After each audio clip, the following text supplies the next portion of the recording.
Action mode में CM Mohan. आचार संहिता हटते ही एक्टिव हुआ मंत्रालय। सीएम मोहन यादव ने ली मंत्रियों अफसरों की क्लास। कैबिनेट की बैठक में प्रदेश हित में लिए कई निर्णय। हेलो दोस्तों, रंगे हाथ चैनल में आपका स्वागत है। मैं हूं अकील अंसारी और आज मैं लोकसभा चुनाव के बाद आचार संहिता हटते ही मध्य प्रदेश के मुख्यमंत्री मोहन यादव एक्टिव मोड में आ गए हैं। आज मंत्रालय में कैबिनेट मीटिंग के साथ ही उन्होंने प्रदेश के प्रशासनिक एवं पुलिस अफसरों की क्लास ली। इस दौरान कई हितकारी निर्णय लिए और मंत्री व अफसरों को निर्देश भी दिए। मुख्यमंत्री मोहन यादव ने अपने 6 माह के कार्यकाल पूरा होने पर आज पत्रकारों से रूबरू भी हुए। आइए देखते हैं उन्होंने अपने संबोधन में क्या कुछ कहा। मुझे इस बात की प्रसन्नता है कि लगभग 6 माह हमारी सरकार के गठन के बाद इस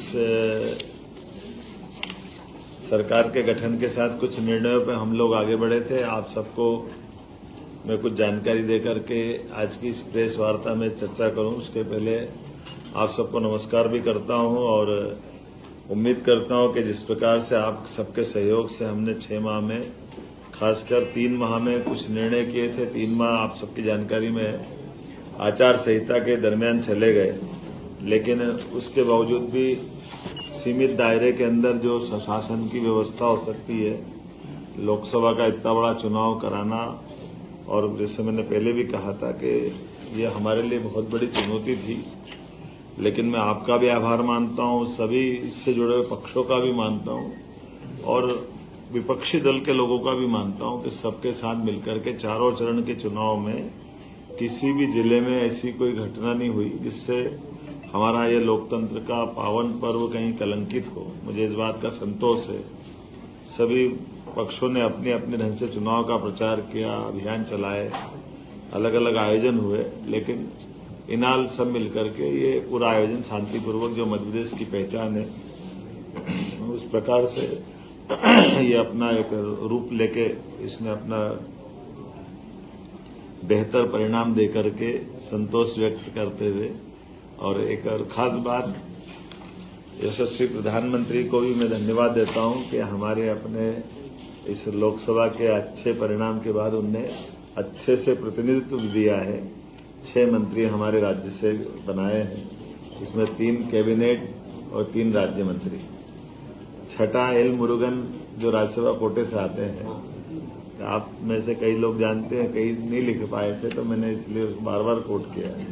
6 लोग थे, पिछले मंत्रिमंडल में 6 थे, पिछले बार भी 6 थे, इस बार 29 आए तो मतलब ये संख्या कम होते जा रही है, मंत्रियों की संख्या कम होते जा रही है। भाई आप मामला देगा, देखिए फिर मिलेगा। माननीय प्रधानमंत्री ने जैसा हमारे इस चुनाव के दरमियान कैंपेन किया था, और एमपी के मन मोदी, मोदी के मन में एमपी, हमने सबने भी उनकी भावना के हिसाब से अलग अलग काम को बहुत गति से बढ़ाया था। आपकी जानकारी के लिए बता दूं, केन बेतवा लिंक योजना के माध्यम से विश्व का पहला नदी जोड़ो अभियान अपने इस मध्य प्रदेश और यूपी की धरती से प्रारंभ होगा, और इसी में हमने 12,000 और 5,000 2 अलग अलग टेंडर इसके जारी भी कर दिए और वो स्वीकृति की स्थिति में आ गए हैं। बड़ा बीच में फॉरेस्ट के लैंड का एक इशू था, जिसके कारण से उलझा हुआ प्रकरण था, लेकिन फॉरेस्ट को दूसरी लैंड उपलब्ध करा करके हमने इसका ये जो बीच का संकट है उसको बाहर करने का प्रयास किया है। मुझे एक और बात जानकारी देते हुए आनंद है कि पार्वती कालीसिंध चंबल योजना, ये राजस्थान और मध्य प्रदेश के बीच 20 साल से उलझा मसला था। तत्कालीन जल शक्ति मंत्री श्रीमान गजेंद्र शेखावत जी की मौजूदगी में मध्य प्रदेश और राजस्थान के सीएम के साथ उनके अपने मंत्रीगण, हमारे मंत्रीगण और सबने मिलकर के 50-50% के आधार पर 35-35 हजार करोड़ के अलग अलग प्रकार से अपनी अपनी भूमि में इनके डेमो की श्रृंखला बनाते हुए ये एक बड़ा काम चालू किया, जो बड़ी परियोजना है पीकेसी के नाम से। इसका पूरा हमारा चंबल का, मालवा का, ये पश्चिमी मध्य प्रदेश का हिस्सा बहुत लाभान्वित होगा। एक और बड़ा प्रोजेक्ट 1956 का बना हुआ गांधी सागर डैम, जिसमें 50% की जल राशि के आधार पर बंटवारा हुआ था, लेकिन कुछ कमी रह गई। उसके लिए भी हमने इशू उठाया और इस पर बात कर रहे हैं कि भाई जमीन हमारी ज्यादा जा रही है और पानी का उपयोग हमको कम मिल रहा है। तो हमारे किसानों की दृष्टि से चंबल का पानी का हमारा हक भी और बढ़ता है। इस बिंदु को रेस करते हुए हमने इसमें मीटिंग भी की है और मुझे लगता है कि इसका अच्छा समाधान निकलेगा, ताकि मंदसौर, रतलाम, नीमच इन जिलों के अंदर लिफ्ट इरिगेशन के माध्यम से इस पानी का उपयोग भी हम करने वाले हैं।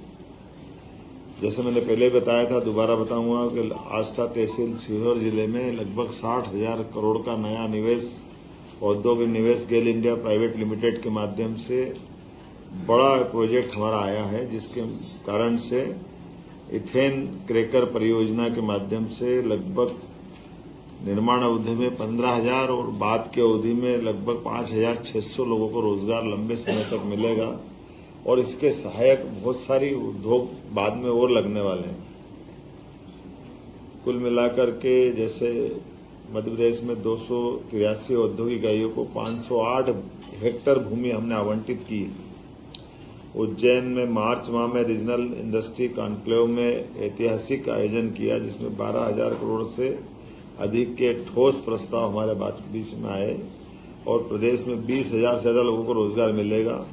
1 लाख करोड़ से अधिक के निवेश प्रस्ताव भी इसी दरमियान हमको मिले थे। कॉन्क्लेव में अन्य देशों के निवेशक भी आए, लगभग 4,000 प्रतिनिधि आए और ये सिलसिला हम लगातार जारी रखने वाले हैं। इसको रीजनल कॉन्क्लेव के माध्यम से हम देख रहे हैं कि जहां भी हमारे जबलपुर, ग्वालियर, रीवा अलग अलग और इंडस्ट्रियल बेल्ट भी डेवलप होते जा रहे हैं। अर्थव्यवस्था की दृष्टि से मध्य प्रदेश का अपना जीएसटी का कुल राजस्व 19,091 करोड़ रुपया प्राप्त हुआ, जो हमारे पिछले वर्ष से 26% ज्यादा है। पिछले वर्ष जो जीएसटी कलेक्शन हुआ था उसमें 26% हमने ज्यादा कलेक्शन किया है और जैसा कि आप जानते हो कि बड़ी धनराशि मिलती तो बड़े पैमाने पर उसके भविष्य में लाभ उठाए जाते हैं। कृषि के संबंध में 2024-25 में 6 लाख से अधिक किसानों का 48 लाख मीट्रिक टन से अधिक की गेहूं खरीदी हमने कर ली, लेकिन इस बार चूंकि रेट ही बहुत अच्छे हैं तो ये खरीदी वाला पार्ट हमारा, हम भी ये चाहते हैं कि अगर किसानों को अच्छे रेट मिल रहे हैं तो वो अपना स्वयं का भी माल बेच ले। अगर कोई भी कारण से उनको आज के लिए बस इतना ही, इजाजत दीजिए। अगली खबर लेकर फिर हाजिर होंगे, तब तक देखते रहिए रंगे हाथ। हमारे चैनल को सब्सक्राइब कर लाइक और शेयर करना ना भूलें। धन्यवाद।